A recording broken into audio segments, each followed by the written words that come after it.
Sur la première, 7h36, le Conseil national va débattre demain de la nouvelle loi sur les produits thérapeutiques ainsi que d'une possible augmentation de la vente de médicaments sans ordonnance dans toutes les pharmacies. Et puis le 18 mai prochain, un peu plus loin, il y aura cette votation sur la médecine de famille, période chargée pour le ministre de la Santé, Alain Berset, qui est sur tous les fronts et qui est avec nous ce matin. Bonjour monsieur le conseiller fédéral. Bonjour.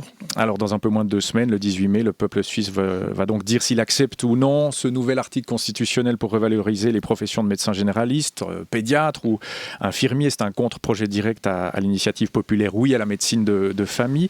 La campagne est plutôt calme, voire même quasiment inexistante, dans l'ombre des 3 autres objets du 18 mai, les Grippen, le salaire minimum, etc. Vous regrettez ce peu de débat ? Bon, j'ai ni à le regretter, ni à m'en réjouir. C'est pas tellement la question. Je crois que si c'est assez calme, comme vous le dites, c'est parce qu'il y a déjà un immense travail qui a été réalisé ces dernières années dans ce domaine. Nous avons, d'abord, il y avait une initiative populaire, il ne faut pas l'oublier, il y a déjà plusieurs années, qui a eu beaucoup d'effets, il faut le dire, qui a eu beaucoup d'effets. Il y a eu beaucoup de travaux qui ont été réalisés. On a lancé un plan directeur pour le soutien à la médecine de famille, avec tous les acteurs concernés, avec les cantons, avec les médecins. Et puis, je crois que tout ce travail qui a été réalisé a un peu aplani les divergences, a calmé la situation. Et c'est vrai que nous avons maintenant le vote sur l'article constitutionnel, qui semble largement soutenu jusqu'ici en tout cas. Seul l'UDC s'oppose à cet article en disant que vous voulez étatiser la médecine, c'est vraiment ça ? Il ne faut pas avoir beaucoup d'arguments. Si c'est le seul qu'on peut m'opposer, franchement, il ne faut pas avoir beaucoup d'arguments. Et c'est aussi faire peu cas quand même des travaux qui ont été réalisés avec tous les acteurs, avec les médecins eux-mêmes, avec les cantons, avec les universités pour la formation, avec les organisations privées. C'est faire peu de cas de ces travaux que de dire aujourd'hui un peu de manière un peu forfaitaire, comme ça on souhaiterait étatiser. Ça n'est pas du tout le cas. Ce qui compte, c'est que nous garantissions pour toute la population, sur l'ensemble du territoire, un accès de qualité aux soins de base, comme c'est le cas aujourd'hui. C'est pas donné pour l'éternité, vous savez, on doit toujours faire très attention à cette évolution. Aujourd'hui, les médecins de famille, en moyenne, ont quasiment 60 ans. Ils approchent de la retraite. Il va falloir, si je peux le dire comme ça, les remplacer ou qu'ils trouvent des successeurs, parce que s'ils n'ont pas de successeurs, alors ça voudra signifier simplement une diminution de la couverture dans les régions, et notamment dans les régions périphériques. C'est pas admissible qu'on ait accès à des soins de base que dans les centres urbains. Ça doit être sur l'ensemble du territoire, et c'est le travail que nous essayons de réaliser. Vous l'avez dit, la pénurie de généralistes guette en Suisse, profession pas assez attractive par rapport aux spécialistes, les généralistes vieillissent, etc. En quoi, par rapport à la pénurie, cet article du 18 mai va améliorer concrètement les choses ? Et voyez-vous, d'abord, il rappelle dans la Constitution que l'accès aux soins de base, c'est un élément essentiel dans notre système de santé. La Constitution, aujourd'hui, elle a presque 200 articles, pas un mot sur les soins de base. C'est la première chose. Le deuxième élément, c'est qu'avec cet article, on ne dit pas il faut soutenir les médecins de famille. On dit l'accès aux soins de base pour les patients, pour les gens qui payent des primes, pour les gens qui vivent dans notre pays, est un élément essentiel. C'est ça qui compte. Si vous vous cassez une jambe ou si vous avez besoin d'un suivi chez un médecin dans votre village ou dans votre région, eh bien voilà comment ça va se passer.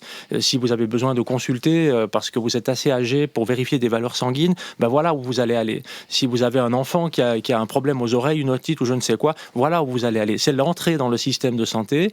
Les médecins de famille règlent la plupart des cas en réalité, et ils ne sont pas seuls. Ils travaillent en collaboration avec les ergothérapeutes, avec des physiothérapeutes, avec d'autres dans le fond, d'autres professionnels de la santé, avec tout le personnel de soins, le personnel infirmier. Et cette collaboration, c'est central. On en parle peu. C'est comme si ça avait toujours été une évidence, alors que c'est essentiel pour les gens qui vivent dans notre pays d'avoir accès à ces soins-là. Et je crois que c'est ce que nous soulignons, ce que nous soutenons avec l'article constitutionnel. Mais encore une fois, il n'est pas seul. Il y a tout le travail qui a été réalisé aussi avec le plan directeur. Mais est-ce que toutes les mesures concrètes pour augmenter le nombre de généralistes ne seront pas prises, quoi qu'il advienne, le 18 mai, quoi qu'on vote ? Et au fond, on va se dire tout ça ne dépend pas de cette votation, justement. Oui, il y a beaucoup de choses qui pouvaient être faites et qui ont été faites d'ailleurs sans qu'on ait le vote sur l'article constitutionnel. Après, il ne faut pas oublier qu'il y avait une initiative populaire. Plus de 200 000 personnes. L'initiative, alors, elle aurait représenté vraiment un chamboulement très important dans notre système de santé. Elle aurait signifié la perte importante de compétences pour les cantons et un transfert et une centralisation effectivement vers la Confédération dont nous ne voulions en aucun cas. Et c'est la raison pour laquelle nous avons développé un contre-projet qui soit suffisant pour permettre dans le fond, aux initiants de retirer leur initiative, ce qu'ils ont fait. Mais après, vous savez, il faut respecter les contrats. Si effectivement on oppose un contre-projet à une initiative, qu'ensuite elle est retirée, il reste le contre-projet. Et c'est le vote du 18 mai. Mais je crois que c'est un chapeau, c'est dans le fond un complément absolument nécessaire à tout ce que nous avons fait d'autres, de rappeler la répartition des compétences canton, confédération pour l'accès aux soins de base dans notre pays. Une des manières, Alain Berset, de revaloriser la profession de généraliste, c'est d'améliorer aussi la rémunération. Vous avez décidé de prendre 200 millions aux spécialistes pour donner aux généralistes via une région du fameux TARMED, le système de tarification médicale. Vous devez encore confirmer ce cap-là. Est-ce qu'on va là, le cas échéant, vers une guerre des médecins ?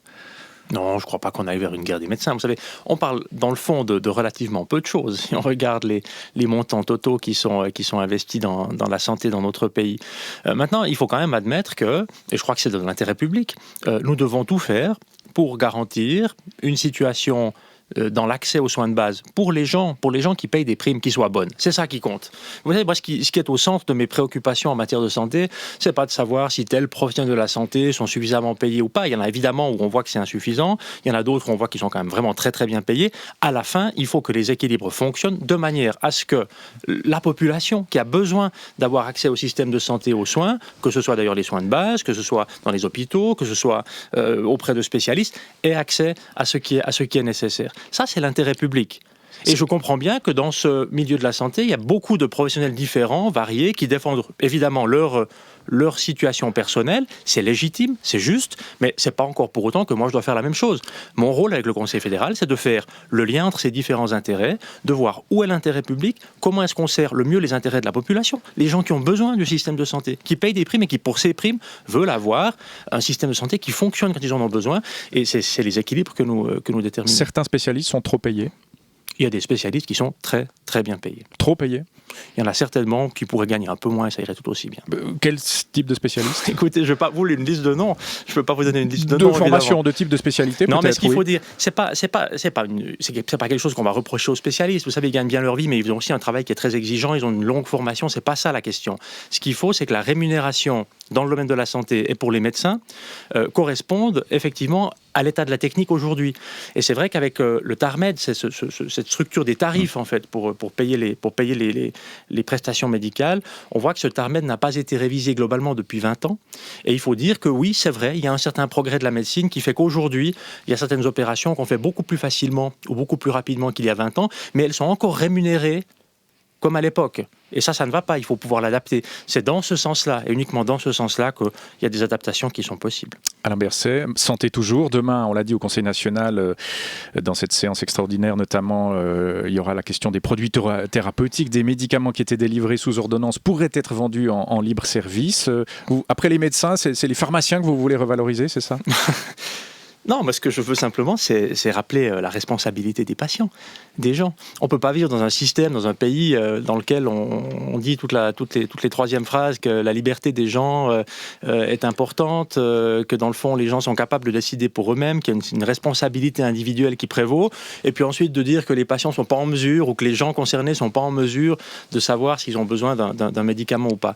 Le point qui domine toute la réflexion, c'est la sécurité absolue pour les patients. C'est ça qui est au cœur. Donc, il n'y a aucune modification que nous pourrions envisager, je ne le souhaiterais pas d'ailleurs, qui mette un quelconque risque sur la sécurité des patients. Donc, une fois qu'on a posé ce principe, sécurité absolue pour les patients, on a constaté qu'on peut faire une certaine ouverture, on peut aussi s'appuyer plus fortement sur les pharmaciens. Vous savez, on ne pourrait pas non plus dire aujourd'hui que les pharmaciens ne sont pas capables de connaître les médicaments. S'il y a des spécialistes des médicaments dans notre pays, eh bien, ce sont bien les pharmaciens, formation universitaire, des années d'études. Ils sont aussi en mesure, pour une série de médicaments, avec leurs clients, de mener la discussion et peut-être pour certains médicaments simples, d'usage relativement courant, de pouvoir vendre ce médicament. Et déjà, certains médecins, on l'entendait hier sur notre antenne, hier matin, un certain Sven Bradke, qui est membre de la FMH, qui est directeur de l'Association suisse des médecins avec pharmacie privée, lui était très très sceptique sur cette idée-là, plus de médicaments sans ordonnance, en disant que sans diagnostic préalable d'un médecin, c'était la sécurité des patients qui était mise à mal.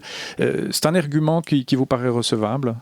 Bon, non, comme je viens de le dire, évidemment, il faut voir que les modifications que le Conseil national s'apprête à faire, en tout cas à mettre en discussion, sont des modifications qui sont toutes petites. C'est pas du tout une révolution. C'est quelques adaptations dans les médicaments qui peuvent être vendus directement par un pharmacien. Et toute la question, c'est de savoir si, pour les médicaments relativement courants, d'usage courant, qui sont bien connus, qui posent pas de problème particulier, qui sont aujourd'hui vendus sur ordonnance, est-ce qu'il faut dans tous les cas imposer aux patients d'aller encore faire une consultation chez le médecin, alors qu'on voit bien que dans certains cas, le pharmacien, avec ses années d'études, avec la formation qu'il a, peut être en mesure de vendre ce médicament. Il s'agit de peu de choses, et en aucun cas, nous ne jouerions avec la sécurité des patients. Elle est centrale, mais vous savez, si on utilise l'argument sécurité des patients, dans le fond, pour déresponsabiliser les gens, pour dire vous ne pouvez plus rien décider tout seul, pour dire il faut toujours aller voir un médecin, puis c'est lui qui vous dira ce qu'il faut faire, c'est pas le sens. Je crois qu'on a besoin d'avoir aussi des gens qui sont responsabilisés par rapport à leur propre santé, et nous avons besoin d'utiliser les compétences de chacun. C'est les compétences des médecins évidemment, mais ce sont aussi les compétences des pharmaciens, ce sont aussi les compétences des gens. Moi, je pose régulièrement pour moi-même de petits diagnostics. Ce matin, j'avais un peu mal au cou, vous voyez, j'ai posé mon petit diagnostic. Vous vous automédiquez, monsieur le conseiller fédéral? Mais non, je ne m'automédique pas, je pose de petits diagnostics pour moi-même, là où je suis en mesure de le faire, mais comme tout le monde le fait. Si je prends une aspirine, c'est que j'ai posé un petit diagnostic pour moi-même avant. Bon. Et donc, la question, c'est de voir que chacun puisse prendre des décisions là où c'est adapté. Bien sûr, les médecins, c'est clair, ont un rôle essentiel dans ce système de santé, ça ne change pas. Mais on peut profiter peut-être un peu mieux des compétences d'autres professionnels qui sont là. L'automédication, pour faire quelques économies, mais je revenais à cet argument, en connaissant la tendance un peu hypocondriaque de certains. Est-ce qu'on ne court pas de risque ? Ben non, pour la troisième fois, le cœur de la réforme, le cœur de la réflexion, ce qui est à la base de toute la réflexion, c'est la sécurité absolue pour les patients. C'est ça qui domine. Après, je comprends bien, encore une fois, qu'il y a aussi, vous voyez, des questions d'influence, de rémunération derrière tout cela.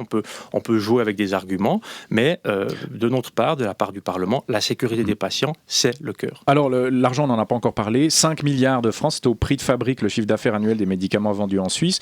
Je dirais qu'avec votre réforme, il faut peut-être se mettre à acheter des actions dans les pharmas, non ? Je vois pas très bien pourquoi, non. Vous savez, on vendrait plus de médicaments avec ça ? La première réforme, non, je crois pas, parce que ce sont de petites modifications que nous prévoyons. On a un sentiment là qu'il s'agit d'une révolution. C'est pas du tout le cas. C'est une petite adaptation qui correspond, je crois, très bien à ce que nous sommes en mesure aujourd'hui de faire, en comptant sur les compétences des pharmaciens, des médecins et des patients et des personnes concernées elles-mêmes. Dans le domaine des médicaments, le Conseil fédéral, je vous le rappelle ici, il y a 2 ans, a pris une très importante décision pour faire baisser le prix des médicaments soumis à ordonnance. Une baisse de prix d'environ 20%. On parle de 750 millions de francs par année. C'est actuellement en cours. Donc ces prix sont en train de baisser. Ce sera pleinement effectif à partir de 2015. Donc là, je crois que nous sommes très actifs dans ce domaine-là pour garantir à la fois un bon approvisionnement. Il y a besoin de médicaments, c'est clair. Il faut que les gens puissent avoir accès quand ils en ont besoin et garantir aussi un prix qui soit supportable. Alors, certains à gauche veulent profiter de la révision de cette loi sur les produits thérapeutiques pour améliorer la transparence dans l'évaluation des médicaments. Et là, quand on pense transparence, immédiatement nous vient à l'esprit le cas du Tamiflu, pour ne pas dire le scandale du Tamiflu dans certains pays. Est-ce que ce n'est pas le moment de faire ça ? Est-ce qu'on va maintenant prendre toutes les mesures pour éviter un nouveau cas Tamiflu ? Bon, on prend toujours toutes les mesures pour vérifier, dans le fond, l'efficacité des médicaments, la sécurité des médicaments. Nous avons là un système en Suisse qui est reconnu internationalement. Je crois qu'on a la chance de bénéficier d'une très très bonne situation de ce point de vue-là. Après, il y a toujours des cas, voyez-vous, 4 ou 5 ans plus tard, quand apparaît quelque chose de nouveau, qu'un médicament est développé, au moment où il arrive, on se dit, en cas de problème, on a au moins ça dans les mains. Et puis 5 ou 6 ans plus tard, il est toujours relativement facile de faire le procès des décisions qui ont été précédemment prises. Là, il faut être relativement prudent. Moi, je suis très modeste avec cela. Je vois, j'ai pris connaissance des critiques qui ont été posées, mais j'ai l'impression qu'on pourrait révolutionner le système, tout changer, essayer d'investir beaucoup plus d'argent dans les analyses. Ça n'aurait pas changé grand-chose avec le recul sur la situation que vous avez mentionnée. Donc il faut être relativement prudent, voir ce qui peut être fait ou pas, et puis avoir, je crois, une certaine modestie par rapport à toutes ces situations. On a parlé de collusion entre les lobbies pharmaceutiques et quelques gouvernements, pas en Suisse, plutôt en France, etc. On aura acheté autant de stocks parce qu'il y avait des intérêts entre les deux parties. Est-ce qu'on peut entrer dans ce débat-là ? Non, je crois qu'à l'époque, en tout cas pour ce qui concerne la Suisse, la situation était simple. Nous avions affaire à ce qui pouvait ressembler à une épidémie grave, avec une maladie qui était potentiellement dangereuse. C'était l'analyse du moment. Il faut se replacer dans cette situation. Et dans ce cadre-là, c'était dans le fond l'application d'un principe de précaution à l'encontre de l'ensemble de la population que d'envisager cette possibilité. Alors, je ne dis pas qu'on referait la même chose exactement aujourd'hui. Si ça se représente, on réanalyserait évidemment la situation. Mais je crois encore une fois qu'il faut avoir beaucoup de modestie et de prudence avant de faire le procès des années plus tard d'une situation, quand on s'en souvient, qui était quand même assez particulière.